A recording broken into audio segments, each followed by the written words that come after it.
This is Marshawn Lynch. But on Prize Picks, being right can get you paid. So I'm here to make sure you don't miss any of the action this football season. With Prize Picks, it's good to be right. With millions of members and billions of dollars awarded in winnings, Prize Picks is the best place to put your takes to the test. The app is really simple to use and available in 40 plus states, including California, Texas, and Georgia. Just pick 2 or more players across any sport, pick more or less on their projections, and if you're right, you can cash in. With simple stats and fan-friendly policies, Prize Picks is the best place to make your picks. Most importantly, they don't play about your paper. All transactions on the apps are fast, safe, and secure. Download the Prize Picks app today and use code SPOTIFY to get $50 in lineups after you play your first $5 lineup. That's code SPOTIFY to get $50 in lineups after you play your first $5 lineup. Prize Picks. It's good to be right.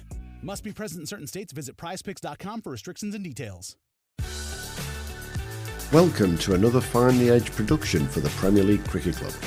Connecting players and coaches, clubs and leagues, volunteers and supporters alike, you're in the right place for the best of the 33 ECB Premier Leagues and the 20 NCCA counties, bringing you the stories, the stats and the standout performances that make this game great.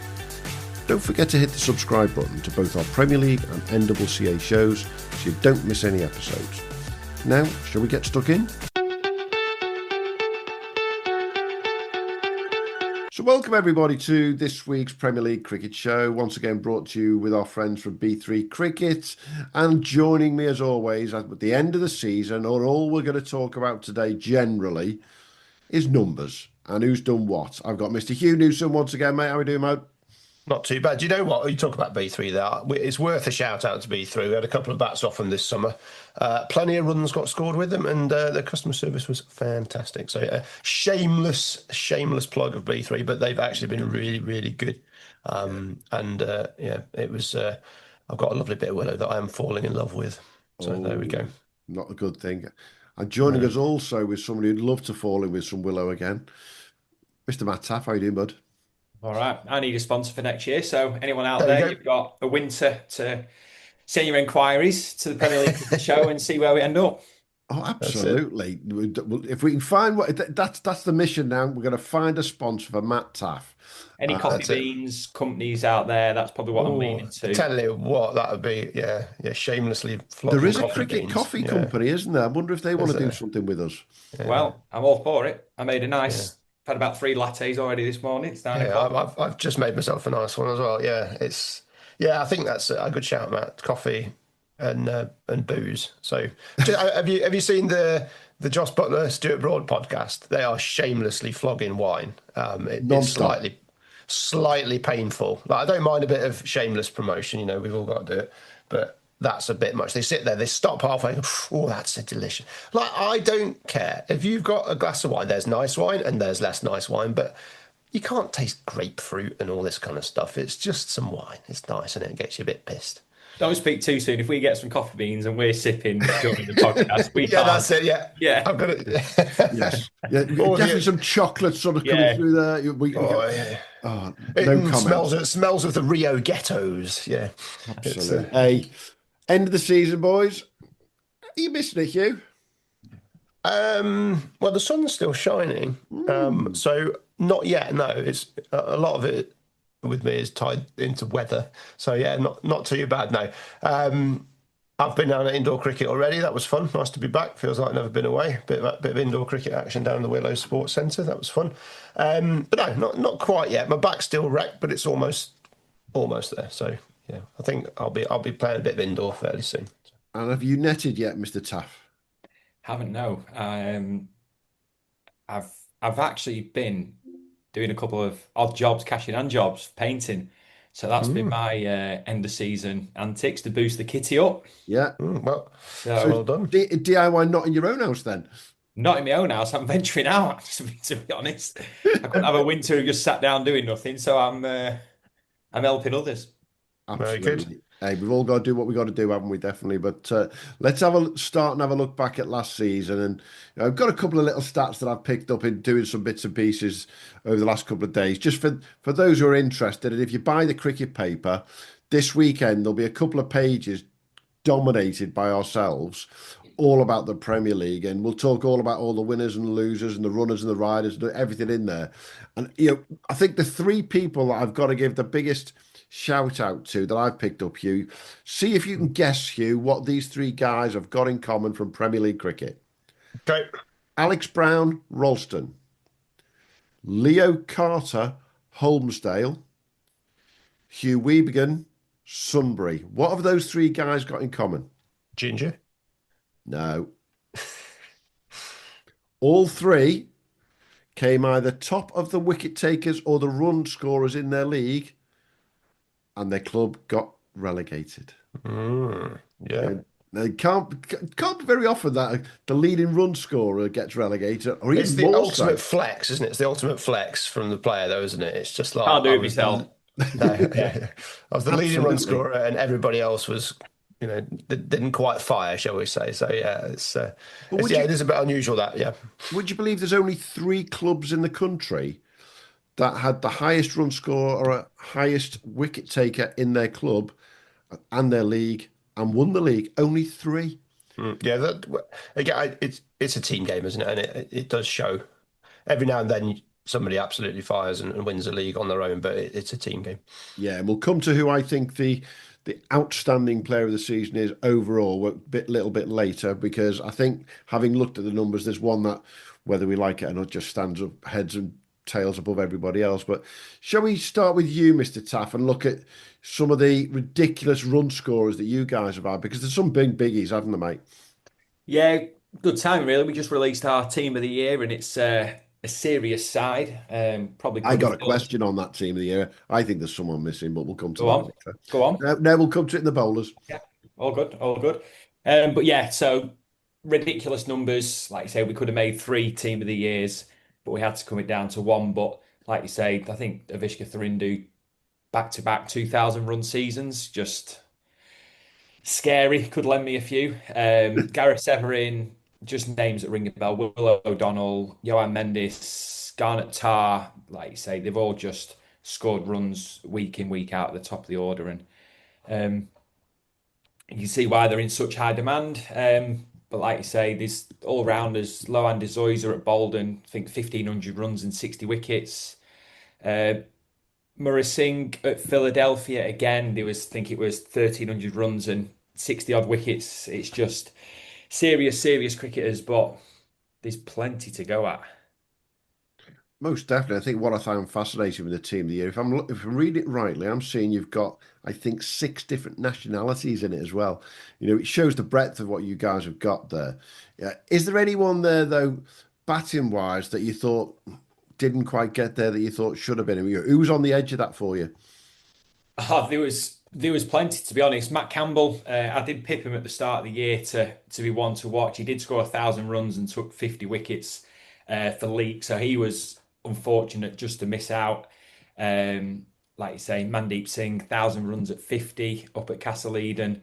Shreyans Ghosh, Hatherley, 1,500 runs at 70. Somehow misses out, Uh-huh. but he was key. Avishka kicked him out there. But yeah, there's just some wild numbers. In all honesty. Absolutely. We'll come to the bowlers in a little bit. But Hugh, nationally, we know who's come top now, don't we? I mean, he overtook Adam Jones a couple of weeks ago, and he stayed there. Yeah, top of the leagues, Priyanshu Kunderi, 1,671 runs at an average of a meagre 119.36 in the Links League. He had a championship winning season last year with Scunthorpe.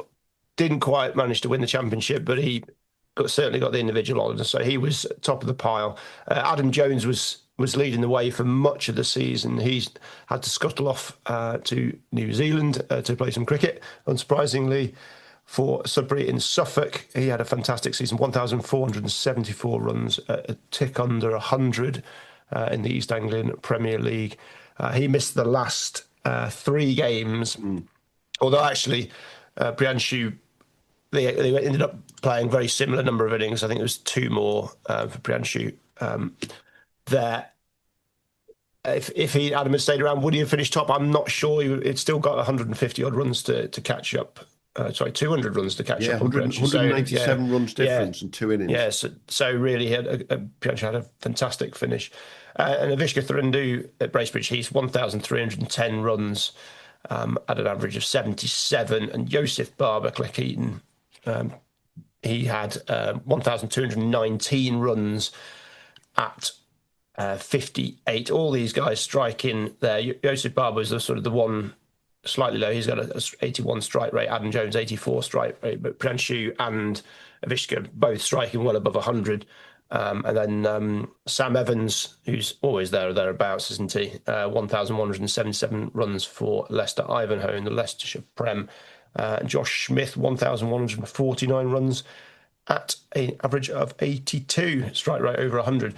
And what was interesting was last year, I think we had 13,000 run scorers. And the year before was even less. This year, I think we've got 25 guys have gone over 1,000 runs. So it's been a run-soaked summer. And interestingly, the wickets, number of guys over 50 wickets, roughly similar to last year. So it's been a more bat dominated. I suppose the wickets have still got to fall, haven't they? But certainly the runs were up on last year, and I suspect that's weather related. I think what fascinates me with Priyanshu Kanduri as well, though, 21 innings in the Premier League, 1,671 runs. As you say, an average of 119. But he's also got a strike rate of 108.44, the third highest strike rate of all the leading run scorers in the country. There's only 2 people who've got a higher strike rate if they've won their run scorers in their league. One of them is Matty McKiernan, and he beats him by literally a tiny midge. The other one, the leading run scorer in the Birmingham and District Premier League, Mr. Deepak Khatri. Now, he only scored 951 runs this year at an average of only 56, but he scored them at 135. I mean, that's just madness, isn't it? To go all the way 18 innings to be scoring at 135. Consistency, to say the least. Yeah, the one that caught my eye, Callum McLaughlin at Sleaford. He's got 971 runs at a strike rate of 173. Wow. That's sort of the top run scorer versus strike rate going. So yeah, he's not hung around, has he? And he's managed to cause some damage. There'll be a lot of people happy to see Winter, a lot of bowlers happy to see Winter if they've been facing him all summer. Yeah, definitely. I think the other one that ran under the radar, we mentioned him, I reckon, about 2/3 of the way through the season, where his form continued. The Colchester and East Essex batter, Joe McGregor, who scored 1,069 runs by the end of the season at 97. They won the league there, and obviously it was key that Joe stayed in the runs there. But he did sort of go under our radar a long way through, didn't he, Hugh?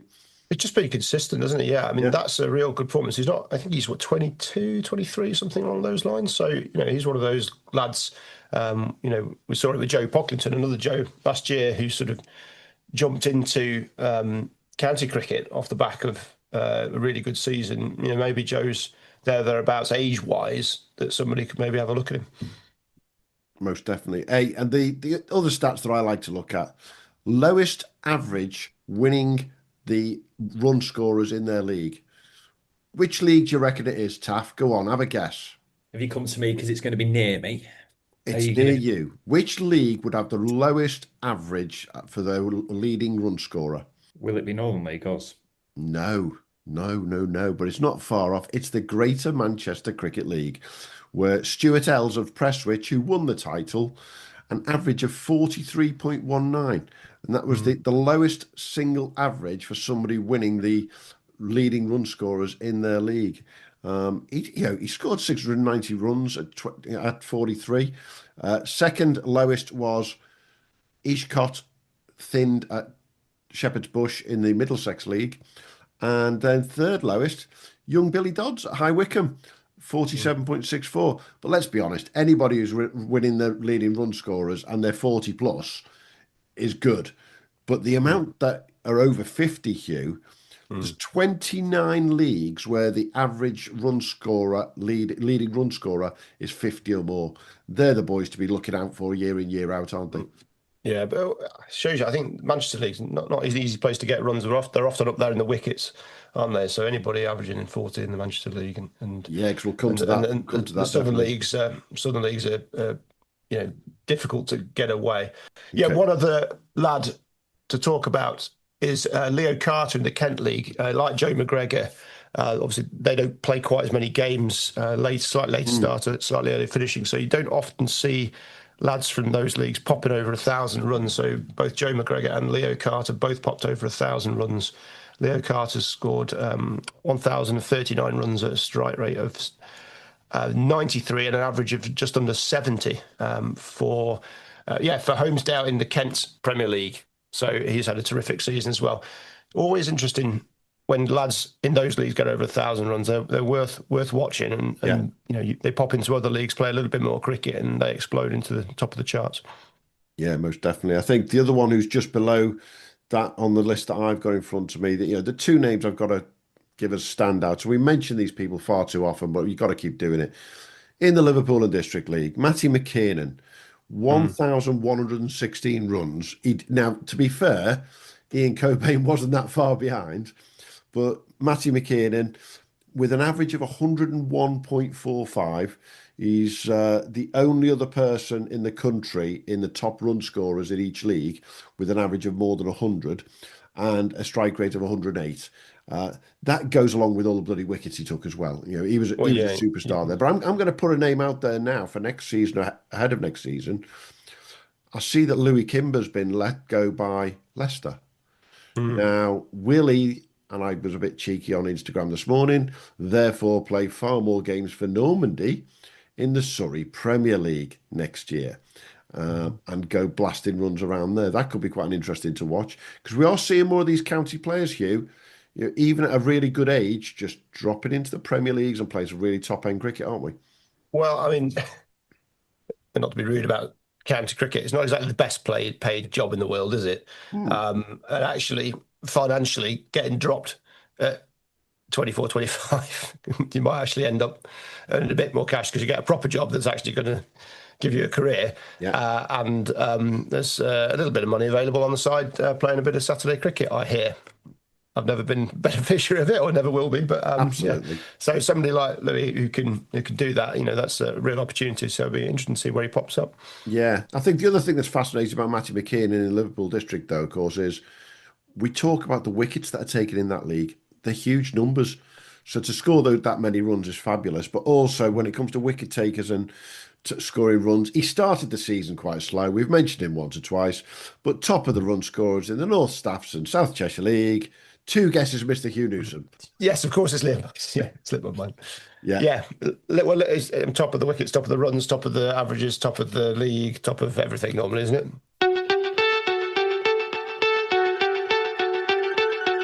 Talking of who's top of what, so I mentioned it, I think, at the beginning. 3 guys who played for teams that got relegated. There's only 3 clubs in the country with the top run scorer and top wicket taker in their league and went on to win the league. Can you name which 3 they would be, Mr. Taaffe or Mr. Newsome? Say it again. So they won the league and had the top run scorer and top wicket taker. Richmondshire. No. Penzance? No. New Farnley. No. And you're saying, you both have said all names that I would have gone with straight away myself until I did the numbers. Let me help you out. The Birmingham League. Smethwick, Deepak Khatri, top of both. The Home Counties League. High Wycombe, with Billy Dodds, top of the run scorers, and Mr. Connor Haddow, top of the wicket takers. Cleethorpes. And then the West of England League, the Bridgewater Massive, James Regan, top of the run scorers, and straight back from Zimbabwe, Alex Russell, top of the wicket takers. Yeah. So, it's interesting that these are all names that we do know really well, and obviously consistent names, aren't they? And I just find it fascinating that only 3 league winners managed to have both the top run scorer and top wicket taker, which shows all in all, and it sounds really corny, doesn't it, what a team game it is. Absolutely, yeah. Well, and you just want that quality, don't you? So if you've got top run scorer, top wicket taker, is a very, very good chance you're going to win a league, isn't it? Most definitely. Fantastic for them. Let's talk a bit about bowlers. Mr. Bad Cric, bowlers. Bowlers. Yeah. In your team, there's one missing as far as I'm concerned, but go on, explain your bowling choices. But explaining our team of the year bowling choices. Delanka, sorry. Where's Delanka? Yeah, 100 wickets at 9 doesn't get in. Can you just rewind? Can you believe you've actually said the following words? 100 wickets at 9 does not get in our Cricket team of the year. Yeah, no, it doesn't. We sort of Under based it around under 11 numbers, and he's not getting the team of the year. Yeah, we based it around Premier League numbers. So like Mike Mishra takes that spinning role. We've got KC also as his second spinner. And you're not really scoring many runs off them two, to be fair. But Nope. it was hard done by like another great season for Delank. And like you say, he's back at Ainsdale for next year to see how he goes in Division 1 of the comp. Another standout, really, Umega Chaturanga at Austerland's 91 wickets at 7. Yeah, didn't make it into the team of the year. And then, like you say, Rohan Sanjaya, again, 800 runs and 88 wickets at 10, didn't make it into the team of the year. So it's just all 3 left-arm spinners, by the way, Hugh, before we... There's a surprise. Might be touching on that in a minute. Shafi Ghaffari, 84 wickets. And then Buddy Kasanji were 83 wickets and 1,800 runs he finished on. I'm guessing you didn't put Shafi in because he's got another team to play for called Durham now. Exactly, yeah, he can make Durham's 11. So, but yeah, so big numbers. Oliver Tawati, a outstanding debut year at Kimberley Institute, 76 wickets, and he tipped the Nottinghamshire Premier League for most wickets. Larry Edwards at Formby, again, 70 odd wickets. He finished in the year. A great performer. Mike Mishra, like you say, we speak about him every week. He's a class act. Shanzu Negi, 72 wickets and 1,400 runs. Just absolute class acts, to be honest. But it was a tough day to round off our 11. We tried to make it a proper team. Yeah, it sounds like it, but Delanka's been the name of the season as far as I'm concerned. We've said him so many bloody times, and we're with you, Delanka. That's all we'll say. Yeah, he's running the drinks on in our side. Well, so what you want is a concussion substitute and bring Delanka on. Exactly, yeah. So any bowler that goes above 3s, they're bringing him in. Big time. Hugh, we've got some numbers to compete with there. He's already mentioned one of them, Mayank Mishra with 72 wickets, but he didn't end up at the top of the Premier League wicket takers on his own, did he? Yeah, Mayank Mishra and Khalid Usman both on 72 wickets. Mayank got it in 256.5 overs at an average of just 10. Khalid Usman, he bowled a few more due to the nature of the Liverpool comp. He's got it in 349 overs, an average of 13. Both of those fantastic summers. The running theme, as you would not be surprised, is that left arm orthodox is the dominant way to get people out. I'm looking down here. We've got left arm orthodox, mild gap. I'll come back to the gap. Right arm off his left arm, and then we have a seamer. But the big shout out, who's again another lad that's snuck under our radar for much of the summer, is Middlesbrough's Harry Williams, who has just been Mr. Consistent, very quietly worked his way up. He's finished 64 wickets. He's also a right-arm seamer, the top right-arm seamer in the country, I think, which deserves a huge shout-out. He's got himself 64 wickets for Middlesbrough at an average of just 15, strike rate 23, and going less than 4s in the North Yorkshire South Durham League. So what a fantastic performance from him. Just to break the spinners' stranglehold at the top of the leagues is fantastic. So shout out to Harry Williams. And then the next one down is Adnan Gauss, who's always thereabouts, another seamer there for Edgeworth, bowling for Edgeworth in 2025. So yeah, it's a great performance from him. He's got 59 wickets at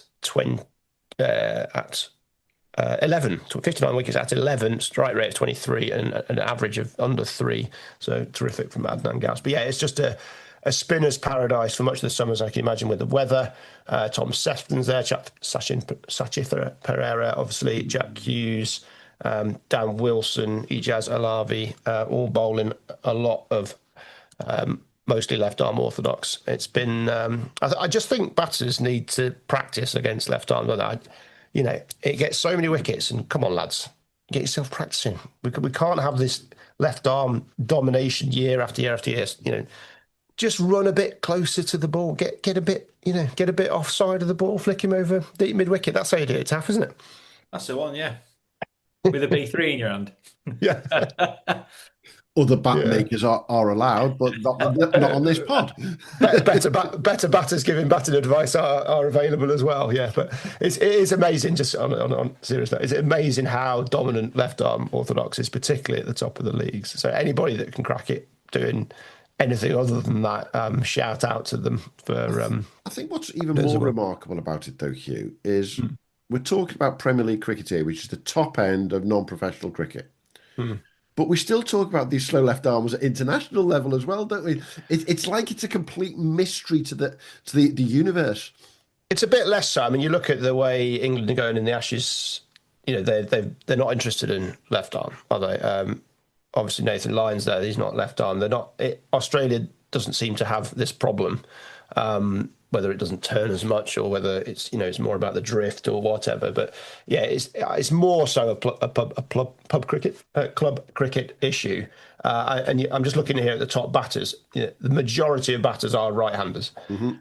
There's fewer right-handers in club cricket than there is in comparison in county cricket. So I think that left-hand, right-hand issue, leads to people being more vulnerable to left-arm orthodox. So, it is what it is. But I feel like, if you're going in the Liverpool continent, I'm sure they do it. Just get yourself the best few left-arm spinners and just work and see if it makes a difference. It probably doesn't, but it'd be interesting to see. One year if somebody like Jeff Boycott used to hire in. Club cricket lads to bowl at him from 15 yards. Just go, come on, lads, let's hire in 30 left arm spinners, go for it, see if you can crack it. But I suspect not. It's just it's an art form, and that ball spinning away from the outside edge is it's talking of art forms. Let me highlight a couple of players that I've picked up on who you've not mentioned yet. Lowest economy rate for a leading wicket taker in any league this year, Mr. Akil Kohar, who took 56 wickets for Shepley in the Huddersfield League at a 2.34 economy rate. That's some going to be at that. But here's the one that I'm really, really pleased to say. Which leading wicket taker from any of the 33 Premier Leagues had the lowest average for taking wickets? Mr. Matt Taaffe. Ali Usman. You got it, mate. Mr. Blackpool, 8.14 for his 43 wickets. Anything under 10 is ridiculous. And there was only, as far as I could see, 3 of the leading wicket takers in the country who were under 10 with their averages. 8.14, and he only had a best of 6 for 20. So it's not like he was, non-stop taking them left, right, and centre. You tell us, let's guess he's a slow left armer. Yes. What is different about Ali compared to other SLAs that you've seen? There's just no change in his action, in his release point for his 3 or 4 sort of variations, really. Like you say, his arm ball, there's nothing different. He has a top spinner, there's nothing different to his stock standard. Off spinner. There was one fact that sort of took us this year was every batter that left the crease to him, he got out. We sort of traced our memories back, and I don't think a batter has ran down the track to him and not survived the ball. That kills Hugh's advice straight away. Yeah, well, he didn't have a B3. That's it, yeah. But yeah, he's just such an experienced and canny operator, and he knows how to bowl left arm spin. But his UK record on a whole is ridiculous. I think it's what's he got here? 267 wickets, an average of 9.4 across his 5 years in UK club cricket. So it's fair to say you'd welcome him back at Blackpool. Yes. Can't speak on behalf of the club just yet, but touch wood. Discussions are being had, Yes. is the best way to put it. And I think that's the key at this time of year now, isn't it, Hugh? That people will look at these stats and they'll go, actually, we need to keep these boys. These are the ones that we need. But also, like you just said, picking out the Harry Williamses of this world. Is somebody out there going, hang on a minute, Harry Williams, Middlesbrough, well, he could go to any of those leagues up in that northeast. Is somebody going to grab these boys? Because they're being consistent, which is the most important thing. I think seamers, it's so difficult. You see seamers jump around a bit. One year a seamer will get a big chunk of wickets, next year less. So, that it's harder. I feel it's harder for them to be quite as consistent. The spinners just seem to be so consistent year after year after year. Yeah. And it's, you can just bank on them. It's almost like you can predict the number of wickets. Like you say, and you can't run down to a spinner, then you can sweep. And most people can't sweep. So you're just stuck on you. Seamers, there's edges fly through, there's slips, there's, tickles down to fine leg for four. It's a slight more variance in the game where that, absolute out and out pace isn't involved. So yeah, but it's, I feel for the seamers but if somebody is doing it year after year after year, like Adnan Gao, somebody like that, then you can just bank on them, can't you? Yeah, most definitely. I think a couple of names that I also want to pick out. These are names that we've said over the last couple of years quite regularly, and it's always nice to sort of pat on the back people that we know this way. Harrogate, Ishan Abisakara, again, the leading wicket taker in the Yorkshire North League. In the Northants League, Harrison Craig, 40 wickets at Oundle Town. Again, names we keep saying. I think you mentioned a name earlier already. I think KC Cariappa, who I've just seen a sign back for Mildenhall next year already. He took 53 wickets for Mildenhall this year, 8 for 21 being his best. And Jack Hughes, Townville, he's been quite consistent over the last couple of years. But the name that I'm really, really pleased to sort of, he's a new name to us this year, but I'm hoping he's going to come back, Mr. Taaffe. Oliver Tuatia, the Nottingham League's not an easy one to go out there and become a leading wicket taker. To take 45 wickets with an economy rate of just 4 in the Nottingham League, I think that was a pretty good job, wasn't it? And bowling half of his games at Kimberley as well. And it's nice to bat on there, isn't it? So, he's a serious player, and I just keep out for his name over the coming few days. Well, I mean, he's not going to be hanging around club cricket for very long, is he? He's going to be flying. He's a New Zealand under-19 international. He's less than 20 years old, and he's had a season and a half. So yeah, have you got some news coming? Have we, Taaffe? There will be some news dropping on him shortly. Like I say, back home now, pushing for Northern District's selection. So hope he has another good year there, and like you say, see where he ends up next year. And I know that Matt won't mind me saying he's also one of the nicest guys you deal with, isn't he? Yeah, he's a legend. He's a legend of a bloke, to be honest. Lovely guy, lovely chap. Yeah. Definitely. Let's talk all-rounders, Hugh. Your favourite subject. I'm going to put it out there right now before any calculations of who the best all-rounder out there is. I'm going to put it out there.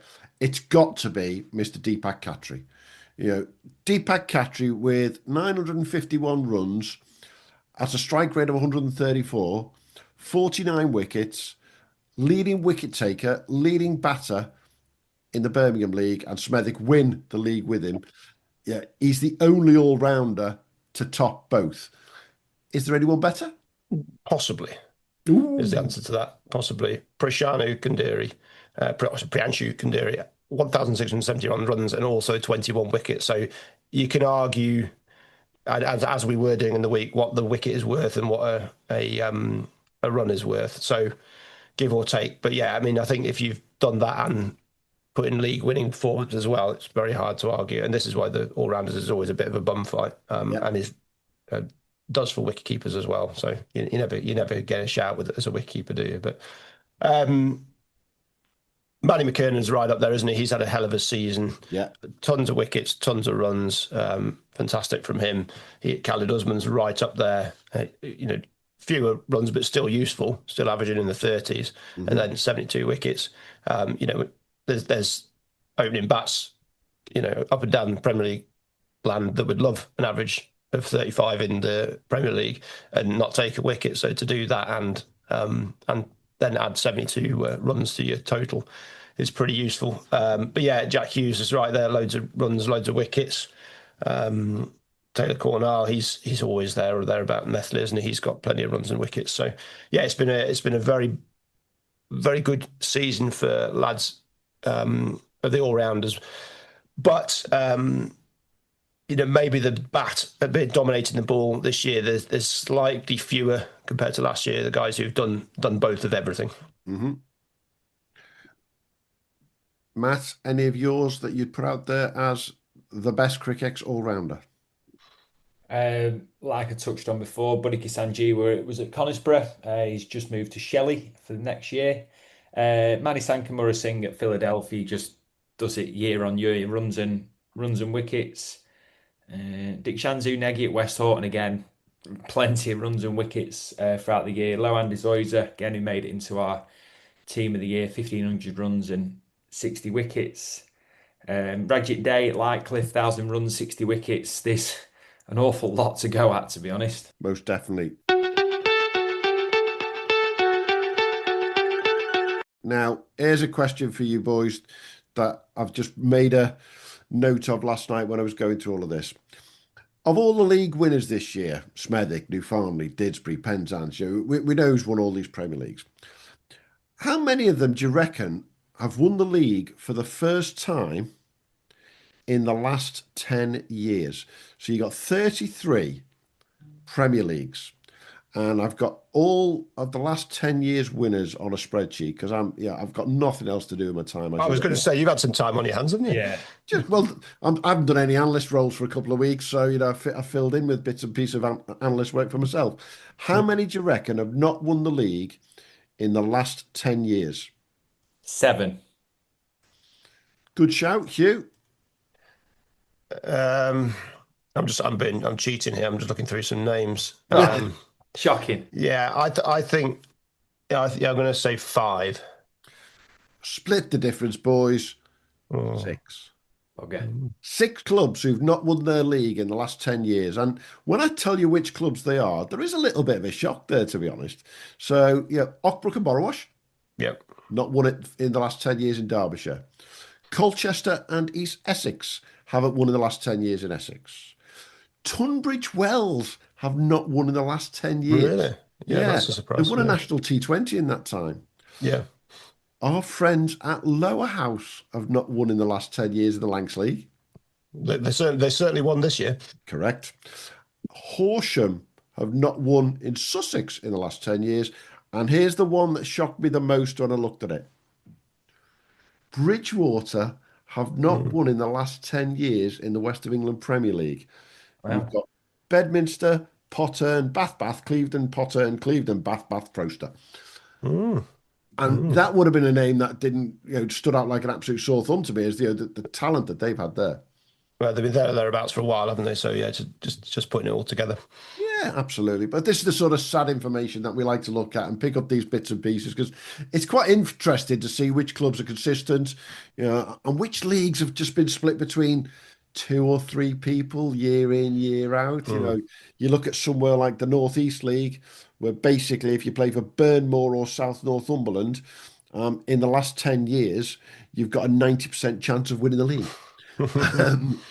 That's where I start to question the way some of these leagues are set up, Hugh, and whether they need a bigger challenge.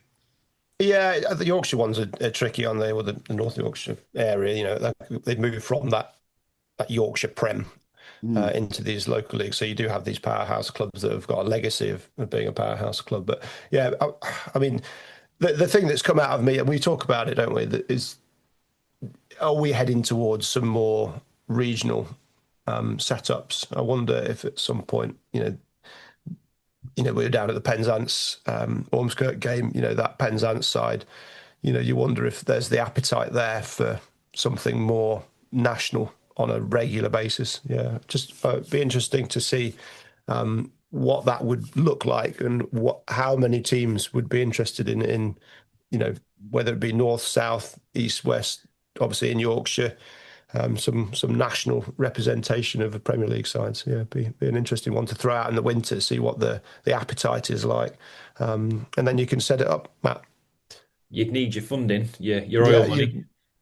Well, but I think there's the potential for some of it to be there. It could be interesting, couldn't it? It's a shame Dream 11's packed in because they might have helped. Which is the perfect link to what my next thing on my list, which is how much am I missing the European Cricket Championship, which should have started last Thursday, and I made a comment on social media yesterday that there's no more live cricket for us for months. This should have been a whole month of non-stop T10 utter carnage and madness, listening to Mr. Maximo, Rico and the boys over in Carterby, Hugh. I know. What's Vinny doing? Is he working at Coles in Perth? What's he doing with himself? I can't imagine him doing anything else. All I'll say is he could be on a cruise ship, entertainer on a cruise ship. No, he had his holiday. He had his holiday when things went, you know what, and he's back and he's working on special projects, and that's all I'm going to say. And we'll see what comes of it. You're not going to see Dan Weston and the boys let this thing go. We know that for a fact. Hopefully not. It's got to come back. But what a miss that is to see. I saw Julius Summerhour on holiday on Instagram yesterday in Croatia. And I'm thinking, you should be in bloody Carter, pal.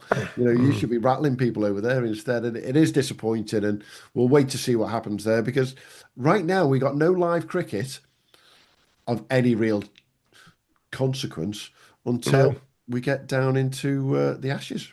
Yeah, and that's in the middle of the night as well, isn't it? I mean, it's all very well, and I normally stay up, for the first bit or the last bit, but not many of the UK stays up all night for so many Test matches. So really, it's a lot of highlights getting watched, isn't it?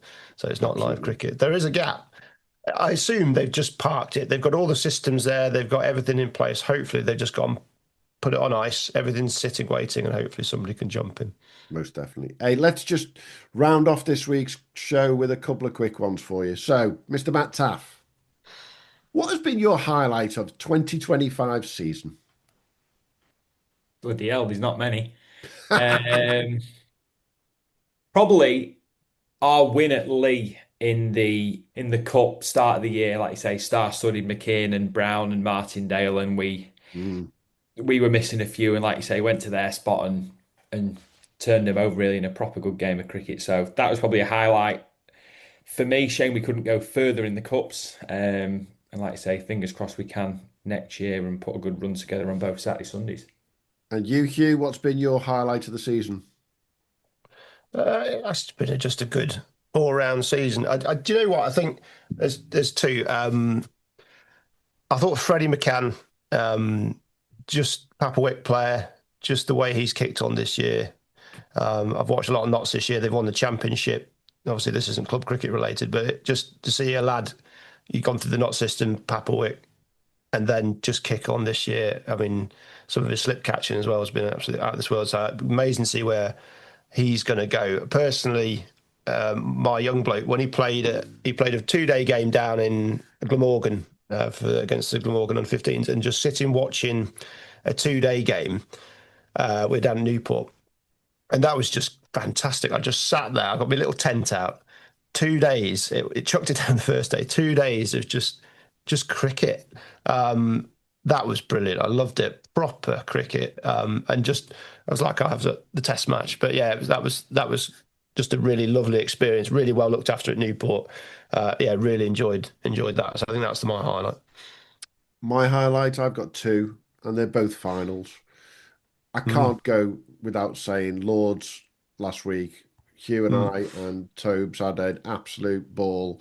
It was a privilege, the access we were given. It was, and we were worried that it wasn't going to be. We were going to be perched, and absolutely they did not make us feel at home. So that was brilliant. It did a great job there. But the other one, which might surprise you a little bit, is the NCCA Trophy final at Chester Boughton Hall, which Dorset won. And watching a side chase something down as they did that day, and their skipper come in towards the end, hit hit the winning runs, and I think it was, and all that. And that was a day that was just, I'm going to say, one of the hottest of the bloody season. So much so that a car set on fire in the car park. Yeah, Wow. but just a great game of cricket. And that's what we're there for at the end of the day, is to see a really great game of cricket. And if I was to add a third one, I can't really miss it, can I?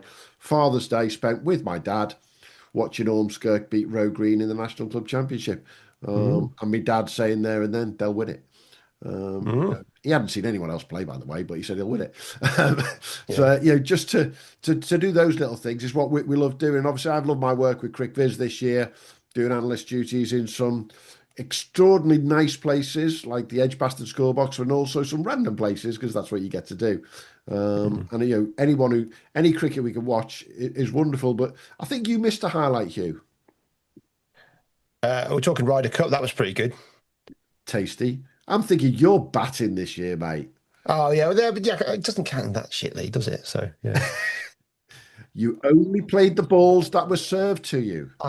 Well, we've got a good wicket here, so it's a better wicket in our league than we deserve. I think our first team deserved that. That's been a terrific season for our first team, but for me, when you play on a good wicket like I've done, and I'm not too bad at bat, I'm all right, and the wicket's been spot on, so I hardly missed the balls. So it don't count. Let's just talk a bit Ryder Cup. Are you a golf fan, Matt? Yes, well, I'm actually in Portugal in a couple of weeks' time golfing. There you go. Did you watch that? I mean, the amount of shit that Europe copped, it was just embarrassing. And some of the comeback from the European lads, that reminded me a bit of, when you're copping it from the keeper and you smack it for six, you turn around and tell him to shut up. There was a lot of that. It reminded me a lot of when cricket gets heated. And for Europe to just stuff one over the Yanks, that was absolutely fantastic. Glorious it was. I've been on a bit of a high since that all week. My favourite moment of the Ryder Cup was, let's be brutal about it, it was a bit squeaky Sunday evening. Yeah, it was, yeah. And I was dipping in and out of it because every time I looked online, you're like, oh shit. Yeah. And it just got like that. But then when I got to see, it wasn't until Monday morning, the press conference that the boys put on that night, and the way the team, they gelled around Rory generally with it because of what had gone on there. But actually, they were just so bloody funny, and they enjoyed themselves. And you almost wonder whether Live Golf have tried to take golf a little bit more that way, but not obviously as far as that. But some of these players, they enjoy that atmosphere. There's no two ways about it, don't they? Well, I'm not sure enjoy is the right word, but yeah, they enjoyed winning. They enjoyed winning in that atmosphere. But I mean, Shane Lowry, that I had to turn it off. I couldn't watch his putt. I had to turn it off. I had to walk away. So yeah, it was. But for him, I mean, some of the. I mean, that when he made that eagle after all that abuse when it rolled, gorgeous! What a win! Yeah. I'll bring it back to cricket. And one of my favourite commentators on the county streams generally is Melinda Farrell. The Aussie / English female commentator. She pops up on various streams, really good on her socials. And I saw her put something out yesterday or on Sunday. She said she was more invested in the Ryder Cup than she was India versus Pakistan in the cricket. Oh, absolutely. She just got a bit fed up of all the shenanigans with that. And was more. I thought that says a lot for the way sport goes sometimes, isn't it? Yeah. Well, I watched that India Pakistan, and I thought, Pakistan are with the shout here, but no, they blew it again. I mean, come on, lads, get it together. We need a. It's not. I think one of the Indian players has said it's not a rivalry anymore, and he's not wrong. It's just got a bit embarrassing. Pakistan just need to sort themselves out. They got the players. They just, they were 120 for one, were they, off 12, and they end up on 140 odd. I mean, come on. I know it wasn't that easy wicket, but geez. Let's finish off with what we always do. What you got coming up in the next couple of weeks then, apart from no cricket, Mr. Taaffe? You've obviously got some dodgy decorating to do for some people. So we've got this weekend end of season trip. That's the more important one. 36 of us heading down to Nottingham for 2 days. Well, 2 nights this weekend, so that'll be big. Tell me where you're going so I don't bump into you. Oh, unsure. That's bad enough. Yeah. So see how we pull up on Monday. That's for sure. I don't think I'll be very productive. And then Josh Boyne's stag do Portugal end of the month. So heading off there for a few days golf and beers. Based upon this year's form, Mr. Boyne can play away now, so he'll be all right playing golf in Portugal. Yeah, well, I'm good. I'm That was a good joke. That Ian. He totally missed that. Yeah, no, missed that. But extra cover drives coming perfect off the tee. Aim left and Yeah. it goes a long way right. But yeah, so the course we're playing, there's so much water. I don't think I can bother. Yeah. You just sit in the bar, I think. You've got. I love playing with water until that fifth ball. But just don't buy Yeah. expensive golf balls. Yeah. Oh, no chance. Pro V1's out of the window. Just get the cheapest golf balls going because they don't make a difference anyway. Nobody's good enough to actually make much of a difference. Correct. So yeah. And you, Mr. Newsome, what you got going on now? Usual school runs. Yeah, got a bit of a holiday, got it lined up. But no, indoor cricket season kicks off. Just getting that all sorted. That's a lot of fun, that is. And we talked about Freddie McCann there. He was a big indoor cricketer. He represented England at indoor cricket. Yeah. So yeah, bit of that. We've got a bit of journalistic work going on, haven't we? So We have. got to catch up a bit of that. So yeah, no, it's I'm quite looking forward to winter.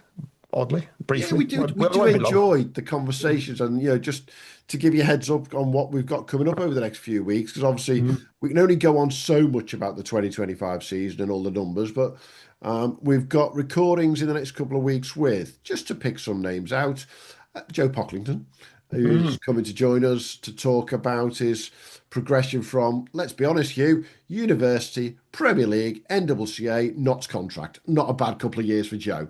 No, remarkable. Yeah, and a name that this time last year we put into the cricket paper to say, watch this space. Smug mode. Yeah, Very smug mode, to say the least. We've also got a lovely conversation we're going to have later this week, actually. This is quite an interesting one. We're going to be talking to the 3 nominees for the Media Award with the Cricketers Good for Cricket Awards. So these are 3 guys who basically stand out for their marketing. So let's be brutal about it. We only want to talk to them so we can rip them off, Matt. That sounds about right, doesn't it? But yeah, I know 2 of the guys really well, which is nice to know as well. But looking forward to talking to Ben, to Adam and to Teddy later this week. And then here's a conversation we've got in a couple of weeks' time that I'm really, really excited about. And Hugh knows where this is going now. Because for some people, this is the saddest one in the world, but it's lovely. We'll be talking to Chris Page from Elite Bat Refurbs. This is the master of refurbing bats. And if anyone follows Elite Bat Refurbs on their socials, they'll know that Chris, for the last week or so, has been getting Mr. Joe Root's bats ready for the Ashes. And I need to do a number on mine. My toe's gone, so he's coming to talk to us in the next couple of weeks, and we've got all of these random people starting to be lined up for the winter, and we know that everyone enjoyed those conversations, Hugh, because just the difference, aren't they? Yeah, well, I mean, there's something lovely about bat refurb. They pop up on YouTube, don't you? And you sit there for half an hour just watching a guy fixing a cricket bat. It's cathartic. It's very nice. Absolutely. And my final word. You should be listening to this on a Wednesday. If you're not listening to it on a Wednesday, you're a bit late.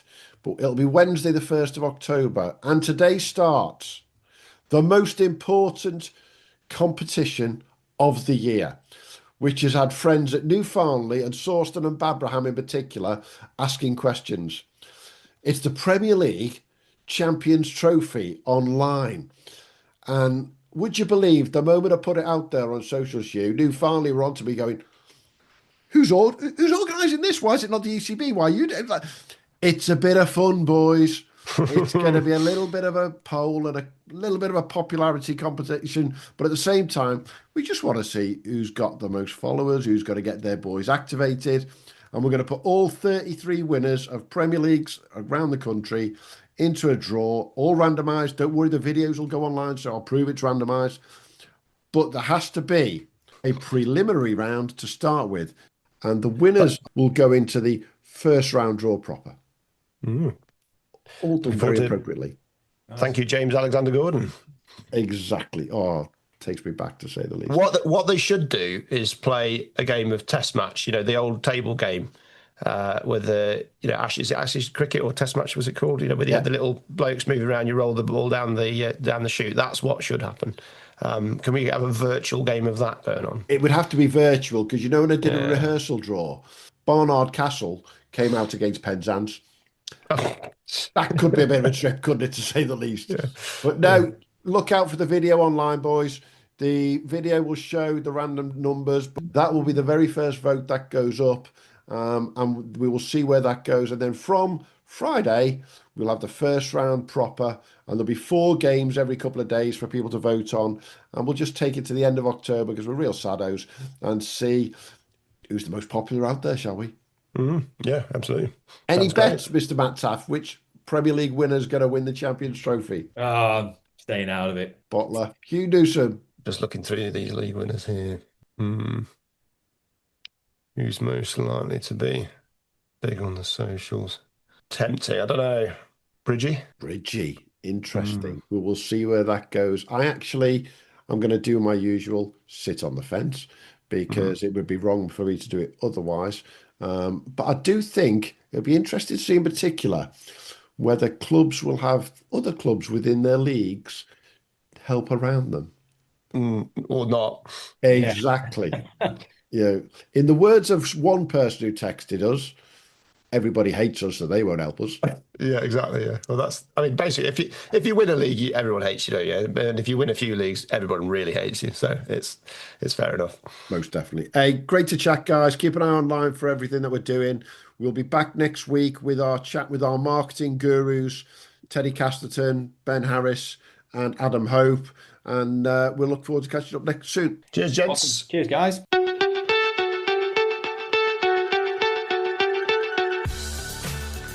Thanks for joining us at the Premier League Cricket Club. We'll be back soon with more from the world of Premier League and NCCA cricket. But in the meantime, don't forget to subscribe, leave us a review, and follow us wherever you get your socials. Or maybe check out our website, premierleaguecricket.co.uk, to stay updated. Until next time, have a good one.